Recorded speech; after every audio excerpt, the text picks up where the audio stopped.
Hey, it is day 16 of a series I'm doing where I'm inviting you to read John with me to start 2026. And even though it's day 16, if this is the first video you're seeing, it's not too late for you to join. What this series looks like is each day we read a chapter of John, and each day I post a video sharing what I liked and what stood out to me about the chapter for that day. And if you're reading John with me, you can say what you liked in the comments, and it's been like our own little Bible study to start the year. And so if you haven't joined us, we have 6 days left. I'd love for you to join us if you want. Today we read chapter 16. This is what I liked about it. What stood out to me today is one of my favorite Bible verses that always stands out to me when I read this chapter.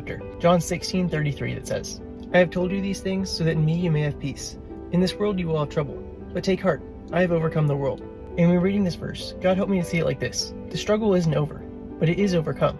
Jesus is telling us that in this world, there are still things that are going to come against us. There are still things that are going to be tough, but with Jesus we can have peace and overcome, because he has overcome the world. When reading this verse, I'm also reminded of Jesus talking about the wise and foolish builders in Matthew 7. In Matthew 7, Jesus talks about those who hear his words and don't put them into practice, are like a foolish man who built his house in the sand. When the storms came and the winds blew and beat against that house, it fell. But he says that those who hear his words and put them into practice are like a wise man who built his house on the rock. The storms came and the winds blew and beat against that house, yet it did not fall because it had its foundation on the rock. And we see in this illustration that Jesus gives, the storms, the winds, the rain came against both houses. Just because the one house was built on the rock didn't mean the storms didn't come. As Jesus said in today's verse, in this world you will have trouble. What it did mean is that it wasn't shaken whenever they came. And this is how we'll be whenever we have Jesus, and whenever we put what he says into practice. And he starts this verse today by saying to the disciples, "I have told you these things so that in me you may have peace." And what does he mean by these things? Well, the last 3 chapters we've looked at, Jesus knows that he is about to fulfill what he came to this earth to do,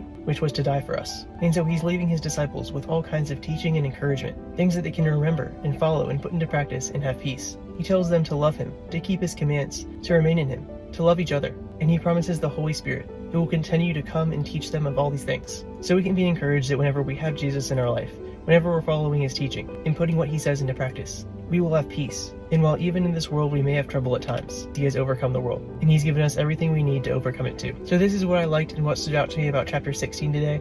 I'd love to know what you liked. Let me know in the comments. Thanks so much for joining me for day 16 today. I'll see you tomorrow for day 17, where we'll look at chapter 17 of John.